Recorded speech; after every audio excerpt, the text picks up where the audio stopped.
এখন বাজে সকাল 5:30। আর এই 5:30টার সময় ঘুম থেকে উঠে গেছি। এটা তো মিরাকেলই বলা চলে, তাই না বলো?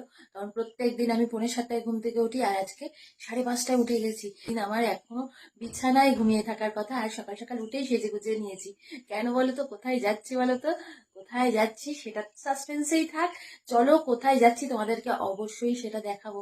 খুব ভালো একটা জায়গায় যাচ্ছি, সাথে থাকো আর ব্লগগুলো এনজয় করতে থাকো তোমরা সবাই। লাগেজ কিন্তু রেডি।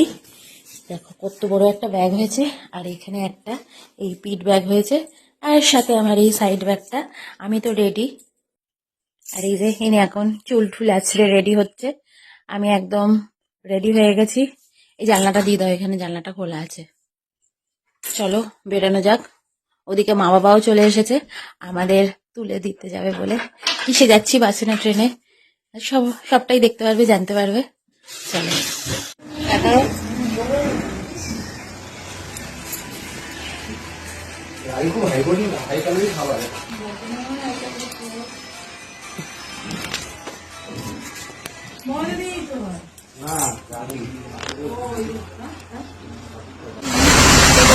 চলো যাই।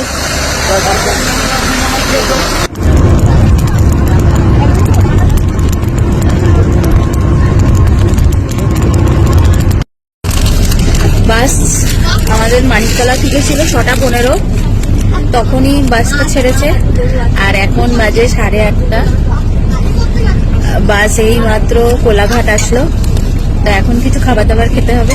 আর এতক্ষণ আমরা হেভি একটা ঘুম দিয়েছিলাম। আমি তো প্রায় গান শুনতে শুনতে হা করে ঘুমিয়েছি। আর এই যে উইন্ডো সিট একদম পেয়েছি, তোমাদের তো উঠেই দেখালাম। দাঁড়াও, এটা ঢুকালাম সানগ্লাসের। এটা এই আমার সানগ্লাসের এটা বার করেছে। এখন কিছু খাবার দাবার খাবো, একটুখানি কেক, বিস্কিট, তারপরে চিপস, লেস, আর এই যে ফ্রুট কেক। আর এর মধ্যে আছে আমাদের অ্যানিভার্সারির কেক।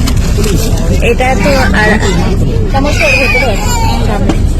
অ্যানিভার্সারির কেক, কারণ হচ্ছে এটা আমরা খেয়েছিলাম, মাঝখানে তো পুজো ছিল, সেই সময় আর খাওয়া হয়নি। এখন এই কেকটা খাবো। খুব মজা পেয়েছি, বরের সারপ্রাইজ প্ল্যানিং করা একটা ঘুরতে যাওয়া। ঠিক আছে, কেকটা একদম বাস একদম ভরপুর ভরা।